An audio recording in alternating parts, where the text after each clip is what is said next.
유도왕의 최후입니다. 자, 신고받고 출동한 경찰에게 벌어진 놀라운 상황 영상 만나보시죠. 자, 한 남성 출동한 경찰한테 딱 보더니 꾸벅 인사합니다. 자, 아무튼 경찰한테 자초지종 막 이런저런 얘기를 하는데 가지런히 손 모으고 말하던 남성 갑자기 조금씩 흥분을 하더니 야, 쳐봐! 막 머리를 들이대면서 발광을 하더니 경찰한테 갑자기 학씨, 야, 나 왕년의 유도왕인데 너 나랑 한판 뜨자. 경찰 잡고 바닥에 맺히려던 그때 저 경찰 뒤에 있는 경찰 보세요. 자, 테이저건을 이제 만질 때가 됐는데 자, 테이저건을 조준하고 갑자기 그때 찍 하니까 그 순간 피카츄가 돼버리더니 풀썩 넉다운이 됐습니다. 검거가 돼야지 뭐 어쩌겠어요. 자, 왕년에 유도했으면 살갗에 철갑을 둘렀습니까? 아이고. 네, 지난달 6일 오전 5시 20분쯤에 대전 서구의 한 거리에서 발생한 사건입니다. 노상에서 시비 거는 사람이 있다 이런 신고에 경찰이 출동을 했는데요. 경찰은 현장에서 시비가 붙은 시민들을 떼어놓고 좀 양쪽 입장을 들어봤습니다. 그랬더니 근데 그 과정에서 그 술에 취한 남성이 자신이 아닌 다른 사람의 인적 사항을 이야기하면서 또 경찰과 실랑이가 붙었는데요. 난동을 부리기도 했습니다. 또 내 이야기를 안 들어준다면서 경찰에게 욕설을 하고 주먹을 휘두르기도 했습니다.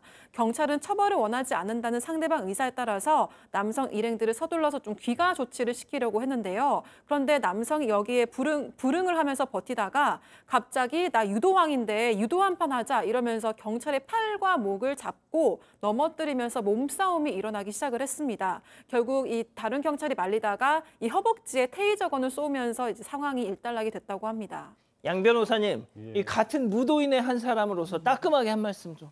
일단 저는 무도인까지는 아니고요. 근데 무도인은 아니지만 제가 봤을 때 저 사람 유도왕이 아닐 가능성이 굉장히 높아 보입니다. 주먹 드는 모양새며 이 파고드는 게 전혀 유도한 사람 같이 안 보이는데 아무튼 그게 중요한 게 아니라 일단 공무집행 방해로 지금 불구속 송치됐다고 하는데 저게 뭐 하는 짓입니까? 경찰에서 밝힌 게 이런 겁니다.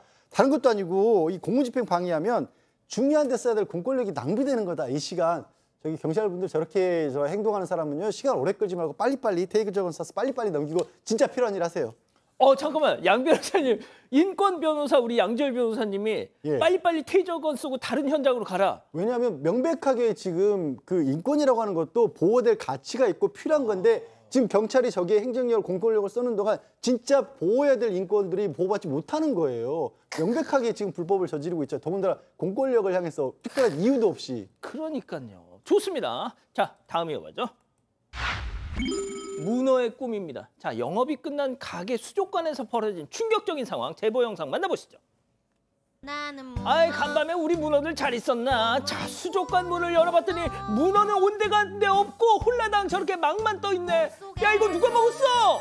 자, 니모를 찾아서가 아니라 문어를 찾아서 CCTV를 봤더니 스르르 뚜껑 열고 앞다리가 쏙 꾸물꾸물 자, 한참 밑으로 떨어졌어. 착지했어. 안녕히 계세요. 세일러문처럼 자, 꾸물꾸물 필사의 탈출.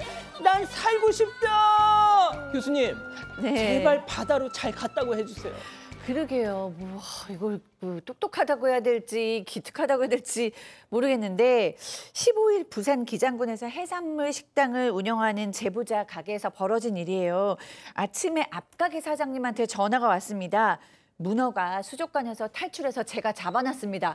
라고 그러시는 거예요. 그래서 놀라가지고 CCTV를 봤더니 이제 저런 일이 벌어졌는데 문어 2마리가 어망에서 탈출해서 수족관에서 탈출해서 무려 20m나 간 겁니다. 그래서 앞가게에 사장님이 그거를 알고 이렇게 잡아뒀는데요. 사실은 문어가 이렇게 탈출을 종종 한다고 해요. 근데 이제 수족관을 잘 잠그고 가야 되는데 직원이 실수로 잘 잠그지 않아서 일어난 일이라고 하셨습니다.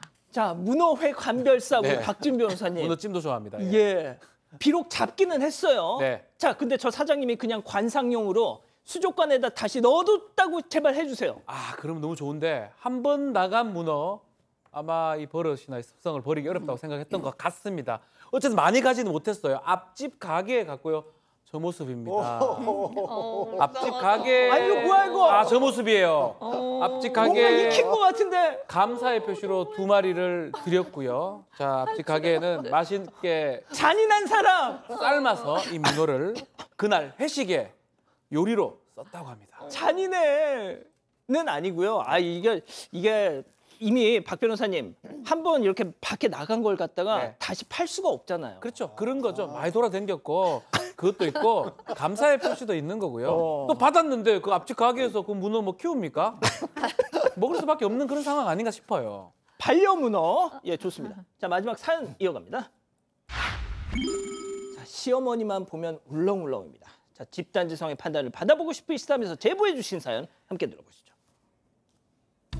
안녕하세요. 남편과 함께 카페를 운영하고 있는 30대 여성입니다. 시어머니는 큰아들이 남편에 대해서 애정이 특히 많으신데요. 매번 우리 아들 하시면서 간섭을 심하게 하세요. 몇 년 전 가게가 어려워져서 시댁에서 금전적으로 도움을 좀 받은 이후로는 더 심해져서 집안일부터 가게 업무까지도 하나하나 다 간섭을 하십니다. 카페 일과 관련해서도 여기 배달비가 더 싸다면서 오랫동안 일해온 배달 업체를 마음대로 바꾸려고 하시고요.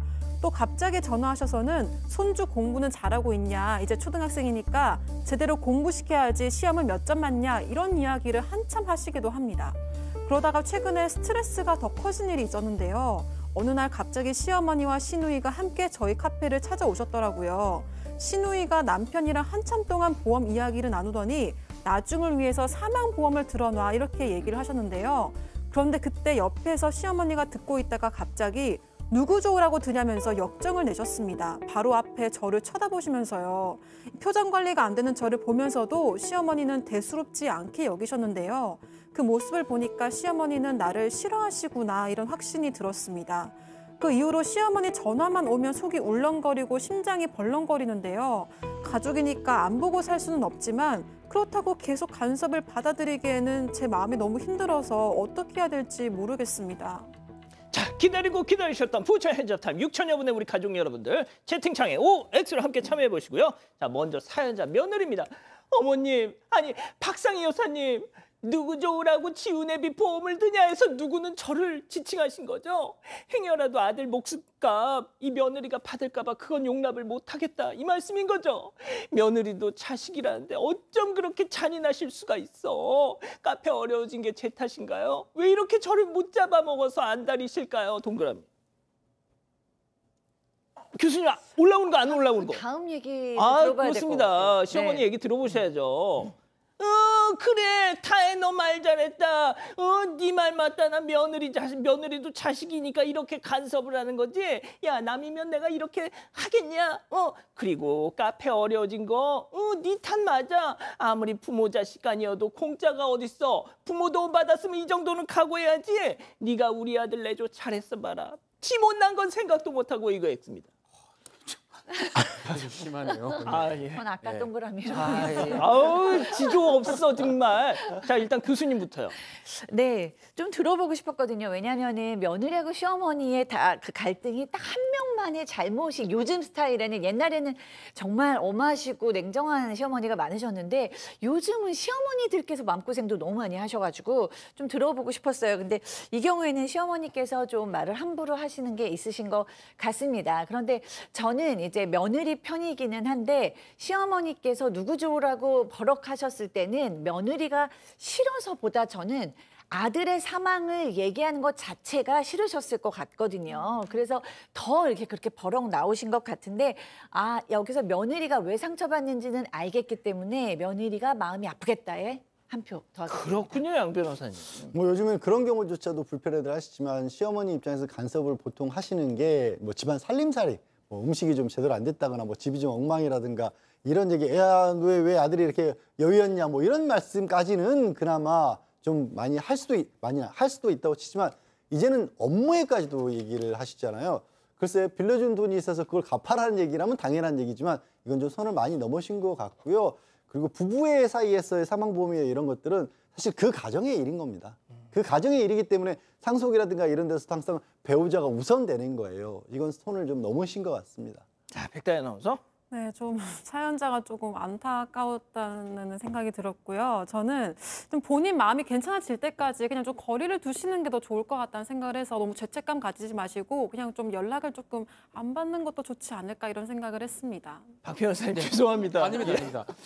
이 시어머니가 뭐 잘했다 이런 전 뉘앙스는 아이, 그렇죠. 아니고요. 잘못한 거는 뭐 누가 봐도 뻔한 맞아요. 거고요. 네. 다만 이제 스타일 차이 같아요. 과연 며느리가 이 시어머니를 완벽하게 바꿀 수 있느냐는 사실 의문스럽기도 하고 좀 전에 조금 얘기가 나왔긴 했는데 그냥 놔두는 게 오히려 낫지 않나 그런 의미에서 시어머니가 뭐 잘했다 이런 건 아닙니다. 아이, 그럼요. 스타일 차이, 보험 얘기도 마찬가지고 그런 의미에서 조금 무시하셨으면 해요. 그걸 갖고 막 따져 묻고 어떻게 해보겠다 이렇게 하면 더 스트레스 받지 않을까 그렇게 생각을 해봅니다. 그렇군요. 자, 우리 가족 여러분들. 네, 리리님. 거리 두세요. 세상 무너지지 않습니다라고 하셨고요. 그리고 김말남님은 한쪽 귀로 듣고 한쪽 귀로 흘리세요라고 하셨습니다. 좋습니다.